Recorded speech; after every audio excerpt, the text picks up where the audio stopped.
এই ভিডিওতে আলোচনা করব কোড ফোর্সেস রাউন্ড 1040 ডিপ 2 এর প্রবলেম বি পাথলেস নিয়ে। তো শুরুতে প্রবলেমে একটা অ্যারে দেওয়া থাকবে। অ্যারের এলিমেন্টগুলো শুধুমাত্র 0, 1 আর 2 এগুলোর মধ্যেই হবে, এর বাইরে অন্য কোনো ভ্যালু হতে পারবে না। তো অ্যালিস নামের মেয়েটা 1 নাম্বার ইন্ডেক্স থেকে পাথ ভিজিট করা শুরু করবে। তো সে কি করতে পারবে, যে কোনো একটা ইন্ডেক্স থেকে তার সামনের ইন্ডেক্সে অথবা তার পিছনের ইন্ডেক্সে যেতে পারবে।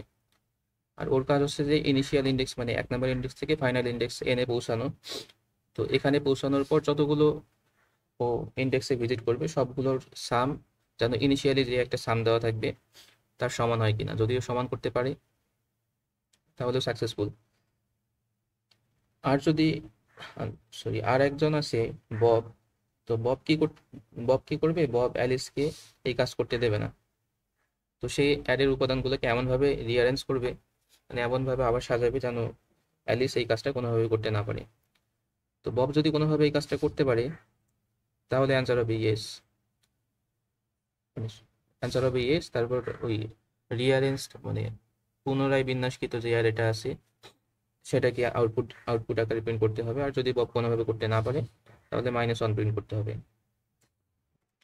তো ইনপুটের শুরুতে এন দেওয়া থাকবে, এরপর এস দেওয়া থাকবে। এস বলতে যে টার্গেট যে সামটা আছে সেটা, এরপর হচ্ছে অ্যারেটা দেওয়া থাকবে। এখন একটা টেস্ট কেস নিয়ে আলোচনা করা যাক। যেমন প্রথম 1 নম্বর টেস্ট কেসে এন এর মান 3 দেওয়া আছে আর কে এর মান 2 দেওয়া আছে, আর এটা হচ্ছে 0, 1, 2। তো বব যদি অ্যারেটাকে এইভাবেই রেখে দেয়, কোনোভাবে রিঅ্যারেঞ্জ না করে, তাহলেই অ্যালিস কখনো তার টার্গেট সামকে অ্যাচিভ করতে পারবে না। কারণ শুরুতে অ্যালিস আছে এই ইন্ডেক্সে, তাকে যেতে হবে এই ইন্ডেক্সে। তো যাওয়ার জন্য তো মিনিমাম এই দিক থেকে এই দিকে তাকে ভিজিট করতে হবে, মানে এখানকার সবগুলো ভিজিট মানে কি, এখানকার যতগুলো ইন্ডেক্স আছে সবগুলোর ভ্যালুর যোগফল তার স্কোরের মধ্যে অ্যাড হবে। তো যোগফল কত হচ্ছে, 3 হচ্ছে। তো মিনিমাম স্কোর 3, যেটা 2 এর থেকে বড়। তো সে কখনো এই মিনিমাম স্কোরের থেকে কম যেহেতু স্কোর অর্জন করতে পারবে না, তাই এটা অ্যালিসের পক্ষে কখনো পসিবল না ওই সামকে অ্যাচিভ করা। তো এখানে 3টা অপশন আছে। একটা অপশন হচ্ছে যে যদি শুরুতে যেই এস দেওয়া আছে, এস এর মান যদি আমার মিনিমাম স্কোর, যেটা মানে অ্যারের যতগুলো এলিমেন্ট আছে সবগুলো যোগফলের থেকে কম হয়, তাহলে অ্যালিস ওই স্কোরটা কখনো অর্জন করতে পারবে না।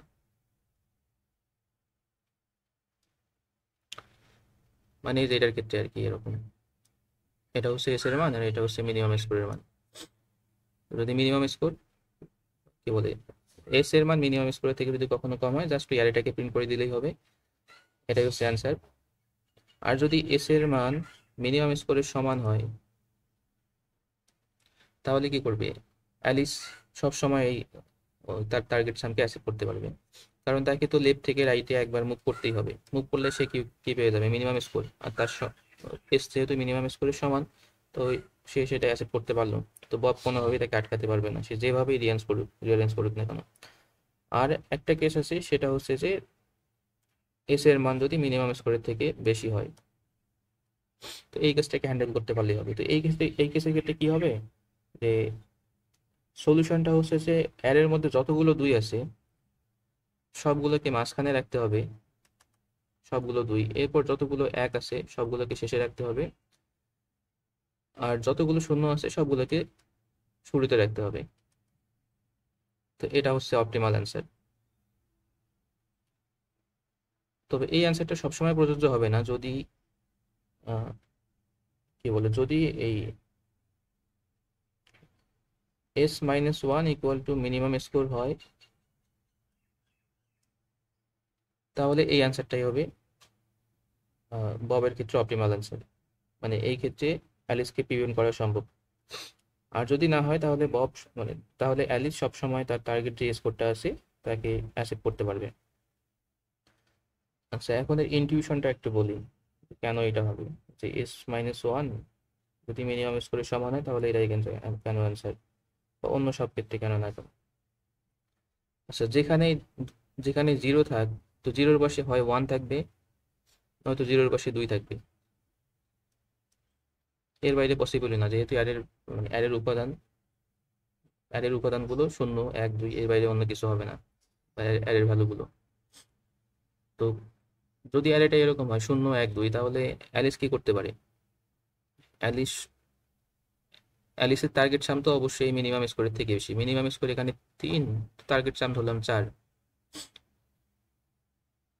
তো এখান থেকে যদি এইদিকে আসে তাহলে মিনিমাম স্কোর কত, 3 ও অলরেডি অ্যাচিভ করে ফেলবেই। আর তার বেশি মানে ওই টার্গেট সামকে অ্যাচিভ করতে গেলে এক বেশি দরকার। তো অ্যালিস কি করতে পারে, এই দুইটাকে জাস্ট রিপিট করতে পারে।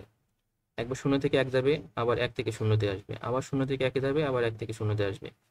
তো এভাবে প্রতিটা সাইকেলও কি করতেছে, তার সামের সাথে এক যোগ করতেছে। তো মিনিমাম স্কোরের থেকে মিনিমাম টার্গেট সামকে অ্যাচিভ করতে হলে মিনিমাম স্কোর থেকে যত বেশি দরকার সেটা জাস্ট কি করতে পারে, ও 0 আর 1-এর মধ্যে রিপিট করেই, মানে এই দুটার মধ্যে রিপিট করেই ও সেগুলো অ্যাচিভ করতে পারে। তারপর বাকি যতটুকু দরকার এইদিকে গেলেই সেটা অ্যাচিভ করতে পারে। তার মানে 0 আর 1 কখনো পাশাপাশি রাখা যাবে না। যদি যদি রাখা যায় তাহলে অ্যালিসের পক্ষে এটা অলওয়েজ পসিবল। তো এই জন্য কি করতে হবে, শূন্যগুলোকে সবার শুরুতে যদি রাখি, এরপরে যদি সবগুলো 2-কে রাখি এই যে এখানে, এরপর যদি 1-গুলোকে রাখি তাহলে কি হবে, 0 আর 1 কখনো পাশাপাশি থাকবে না। তো অ্যালিসের পক্ষে ওই 0 আর 1-এর মধ্যে রিপিটেশন কখনো পসিবল না। আর একটা উপায়, 0 আর 1 না থাকলে 0 আর 2 থাকবে পাশাপাশি। আর একটা হচ্ছে যে 2 আর 1 থাকবে পাশাপাশি। তো অ্যালিস কি করতে পারে, এই দুইটার মধ্যে রিপিট করতে পারে। এই দুইটার মধ্যে রিপিট করলে কি হবে, প্রতিবার তার স্কোরের সাথে 2 যোগ হবে। আর এই দুইটার মধ্যে যদি রিপিট করে প্রতিবার তার স্কোরের মধ্যে 3 যোগ হবে।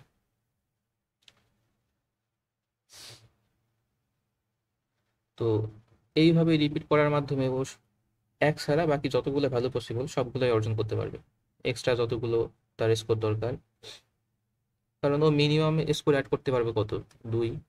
তো 2-এর কম কত হয় 1, তো 1-এর ক্ষেত্রেও কখনো অ্যাচিভ করতে পারবে না। যদি 2 দরকার, তো 0 আর 2-এর মধ্যেও একবার রিপিট করবে, মানে 0 থেকে 2-এ যাবে, 2 থেকে আবার 0, আবার 0 থেকে 2, 2 থেকে 0, এভাবে যত বেশি দরকার সেটা অর্জন করে নেবে। তো 2 পসিবল। 3-এর ক্ষেত্রে কি হবে, 3 জাস্ট এই 2 আর 1-এর মধ্যে রিপিট করলেই হয়ে যাবে। 4 কত, জাস্ট 2টা 2। 5 হবে কত, একটা 2 একটা 3। তো এভাবে সবগুলোই পসিবল।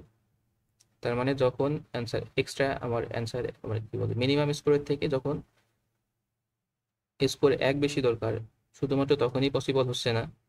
তো এই ক্ষেত্রে এইভাবে রিঅ্যারেঞ্জ যদি করা যায়, শুরুতে সবগুলো 0, এরপর সবগুলো 2, এরপর সবগুলো হচ্ছে 1, তাহলে অ্যালিসের পক্ষে তার টার্গেট স্কোরকে অ্যাচিভ করা পসিবল না। এছাড়া যত বেশি যতগুলো স্কোর আছে সব ক্ষেত্রে পসিবল। তো এটাই হচ্ছে সলিউশন। তো আমার কোডটা দেখাই একবার।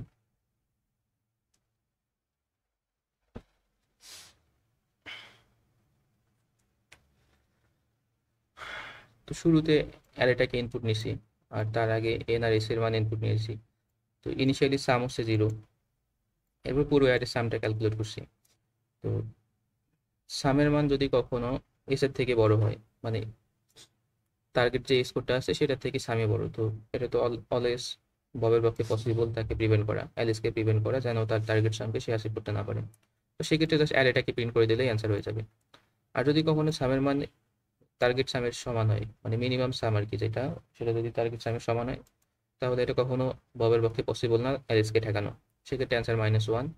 আর বাকি সব ক্ষেত্রে যদি সামের সাথে এক যোগ করলে এস হয়, অথবা সাম ইকুয়াল টু S-1, তো সেক্ষেত্রে কি হবে, আমার শূন্যগুলো, যতগুলো শূন্য পসিবল, মানে যতগুলো শূন্য আছে অ্যারেতে সবগুলোকে শুরুতে প্রিন্ট করে দিছি। এরপর যতগুলো 2 আছে সবগুলোকে প্রিন্ট করে দেবো, এরপর যতগুলো 1 আছে সবগুলোকে প্রিন্ট করে দেবো, এটাই অ্যান্সার। আর যদি এটা ছাড়া অন্য কোনো কিছু হয়, মানে সাম +1 ডাজেন্ট ইকুয়াল এস হয়, তো সেক্ষেত্রে অলওয়েজ মানে অ্যান্সার অলওয়েজ -1।